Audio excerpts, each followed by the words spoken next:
নজর রাখবো। SP supreme কোর্টে আপাতত স্বস্তি, সুপ্রিম কোর্টে আপাতত স্বস্তি, যাদের টাকা ফেরত দিতে হবে না তাদের স্বস্তি, চাকরিহারাদের 31শে ডিসেম্বর পর্যন্ত স্বস্তি। আরো বিস্তারিত জানাবে মৈত্রী ভট্টাচার্য রয়েছে আমার সঙ্গে। মৈত্রী, এই মুহূর্তের সব থেকে গুরুত্বপূর্ণ বিষয় হচ্ছে যারা এখনো পর্যন্ত যারা টেন্টেড হিসেবে চিহ্নিত নন তারা 31শে ডিসেম্বর পর্যন্ত চাকরি চালিয়ে যেতে পারবেন, তারা চাকরি করতে পারবেন এমনই নির্দেশ দিয়েছে সর্বোচ্চ আদালত। আজকে প্রধান বিচারপতির বেঞ্চে মধ্যশিক্ষা পর্ষদের তরফ থেকে একটি মডিফিকেশন চাওয়া হয় এবং সেই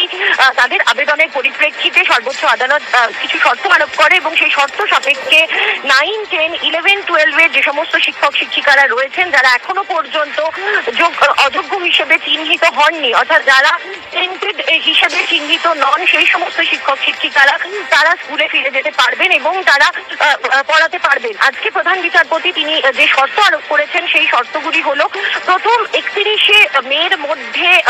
নোটিফিকেশন বা বিজ্ঞপ্তি জারি করতে হবে এই নিয়োগ প্রক্রিয়ার, এবং শুধু বিজ্ঞপ্তি জারি করলেই হবে না, বিজ্ঞপ্তি জারি করার পর রাজ্য বোর্ড এবং এসএসসি কে জানাতে হবে এফিডেভিট দিয়ে সর্বোচ্চ আদালতে যে তারা বিজ্ঞপ্তি জারি করেছেন, এবং একই সঙ্গে বিজ্ঞপ্তির কপিও জমা দিতে হবে সর্বোচ্চ আদালতে। এবং গোটা নিয়োগ প্রক্রিয়া অর্থাৎ সর্বোচ্চ আদালত যে ফ্রেশ রিক্রুটমেন্টের কথা বলেছে সেই ফ্রেশ রিক্রুটমেন্ট 31শে ডিসেম্বরের মধ্যে শেষ করতে হবে, গোটা প্রক্রিয়া শেষ করতে হবে।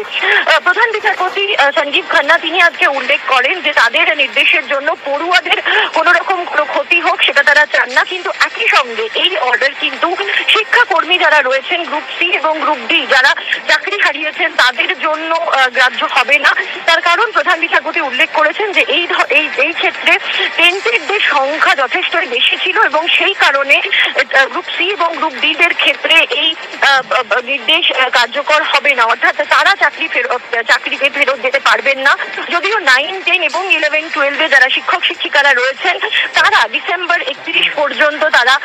তাদের যে শিক্ষাস্থল বা যে স্কুলে তারা পড়ান সেখানে তারা ফিরে যেতে পারবেন এবং পড়ুয়াদের তারা পড়াতে পারবেন, এবং প্রোভাইডেড রাজ্য এই শর্তগুলো মেনে নেয়। একই সঙ্গে কিন্তু প্রধান বিচারপতি আজকে স্পষ্ট করে দিয়েছেন আরো একটি বিষয়, তিনি বলেছেন যে যারা এই স্কুলে ফেরত যেতে পারলেন তারা এই স্কুলে ফেরত যেতে পারলেও তারা কোনোভাবেই বাড়তি সুবিধা পাবেন না এই নিয়োগ প্রক্রিয়া যে ফ্রেশ রিক্রুটমেন্ট হবে সেই ফ্রেশ রিক্রুটমেন্টে। সমস্যা মৈত্রী, আরো একবার জানতে চাইবো যে তুমি যেমনটা জানাচ্ছিলে চাকরিহারাদের 31শে ডিসেম্বর পর্যন্ত স্বস্তি, বিজ্ঞপ্তি জারির নির্দেশ দিয়েছেন প্রধান বিচারপতি, কিন্তু আরো একটা বিষয় জানতে চাইবো যে চাকরিহারা অযোগ্যদের ক্ষেত্রে ঠিক কি নির্দেশ? দেখো, চাকরিহারা অযোগ্যদের ক্ষেত্রে কিন্তু কোনো আলাদা করে কোনো নির্দেশ দেওয়া হয়নি, অর্থাৎ সর্বোচ্চ আদালতের ক্ষেত্রে যে পুরনো যে নির্দেশ ছিল সেই নির্দেশই কিন্তু বহাল থাকছে, কারণ যে মডিফিকেশনের আবেদন করা হয়েছিল মধ্যশিক্ষা পর্ষদের তরফ থেকে সেই মডিফিকেশনে কিন্তু অযোগ্যদের কথা উল্লেখ করা হয়নি, সেখানে যোগ্যদের কথা উল্লেখ করা হয়েছিল এবং পড়ুয়াদের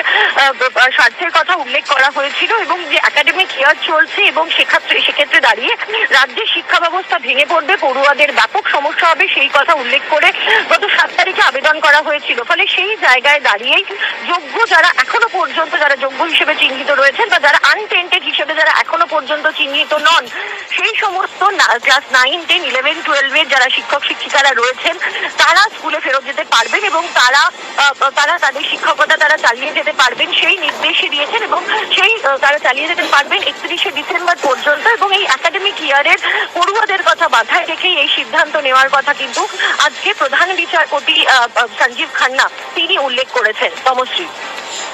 মৈত্রী, তার মানে 31শে মের ডিসেম্বর পর্যন্ত স্বস্তি, 31শে মের মধ্যে বিজ্ঞপ্তি জারির নির্দেশ, তার মানে নতুন নিয়োগের সময়সীমা বাড়লো ডিসেম্বর পর্যন্ত। দেখো, রাজ্যের তরফ আজকে তখন প্রধান বিচারপতির তরফ থেকে জিজ্ঞেস করা হয়েছিল যে কতদিনের মধ্যে বিজ্ঞপ্তি জারি করবেন, তখন রাজ্যের আইনজীবী এবং একই সঙ্গে বোর্ডের তরফ থেকে তারা উল্লেখ করেন যে তারা অল্প কিছু দিনের মধ্যে 3-4 মাসের মধ্যেই তারা গোটা বিজ্ঞপ্তি তারা জারি করে দেবেন,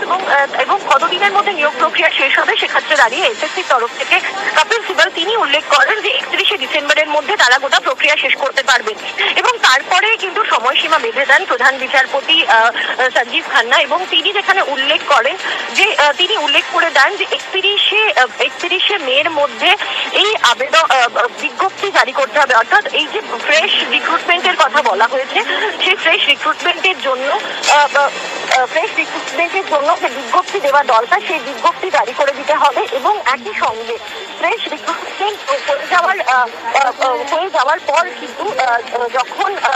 ফ্রেশ রিক্রুটমেন্টের যে বিজ্ঞপ্তি জারি হবে এবং তারপর রিক্রুটমেন্ট প্রক্রিয়াটা একেবারে শেষ করতে হবে, ফ্রেশ রিক্রুটমেন্ট প্রসেসটা কিন্তু শেষ করতে হবে 31শে ডিসেম্বরের মধ্যে, সেই নির্দেশ কিন্তু আজকে প্রধান বিচারপতি দিয়েছেন। ফলে এই দুটি শর্ত কিন্তু অত্যন্ত গুরুত্ব সহকারে মানতে হবে এবং শুধু শর্ত যে প্রথম পর্যায়ে রয়েছে অর্থাৎ 31শে মের মধ্যে যে বিজ্ঞপ্তি জারি করতে হবে এবং শুধু বিজ্ঞপ্তি জারি করলেই হবে না, তিন পক্ষ অর্থাৎ রাজ্য, স্কুল সার্ভিস কমিশন এবং মধ্যশিক্ষা পর্ষদ এই তিন পক্ষের পড়ার মানসিকতা নিয়ে আমি ছিলাম, সেই অবস্থা সেই দিনটা আমার কাছে আর ফিরে আসবে না, সেই সময়টা আমার কাছে ফিরে আসবে না। সুতরাং কোনোভাবেই কোনো শান্তিদায়ক কিছু আমি দিতে পারছি না, আমার মনের মধ্যে আমার মনকে আমি দিতে পারছি না। কিভাবে? শুধু তাই নয়, সুপ্রিম কোর্টও বলে দিলেন যে এই যে সুপ্রিম কোর্টের নির্দেশিকা বা পর্যবেক্ষণ সেগুলো শুধুমাত্র যোগ্য যারা তাদের ক্ষেত্রে। আপনারা রাস্তায় বসে রয়েছেন এতগুলো দিন, আপনারা যোগ্য এটা বারবার প্রমাণ করার চেষ্টা করছেন, সেই মান্যতাটাও কোথাও গিয়ে সুপ্রিম কোর্ট দিচ্ছেন, এটাও তো আপনাদের একটা নৈতিক জয় বলেই নৈতিক জয় সেই দিনই হবে যেদিন আমি আমার পদে বেতনে আমি সম্পূর্ণভাবে বহাল থাকতে পারবো, একদম আপ টু রিটায়ারমেন্ট পর্যন্ত, সেই দিনই আমার জয় হবে। এখন কিচ্ছু না, এগুলো কিচ্ছু না আমার কাছে। সাগরিকা ভট্টাচার্য।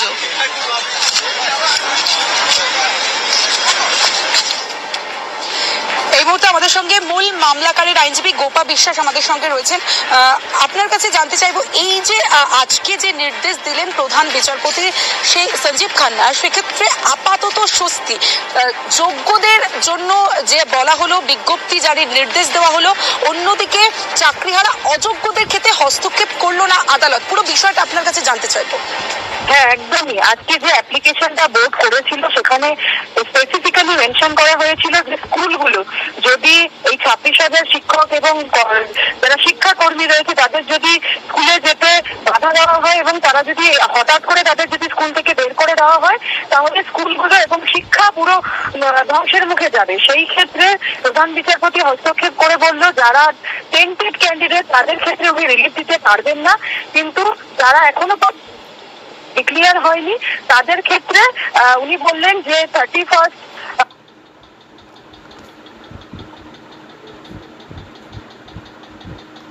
মে 2025 পর্যন্ত আপাতত ইন্টারিম স্টেজে উনি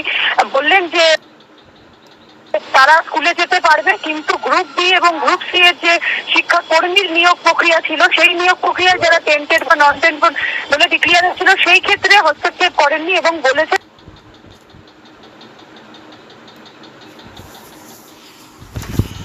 যেহেতু সেখানে দুর্নীতি পরিমাণ ভলিউম না, সেই জন্য সেক্ষেত্রে হস্তক্ষেপ করলো না, কিন্তু 9, 10 এবং 11, 12 এর ক্ষেত্রে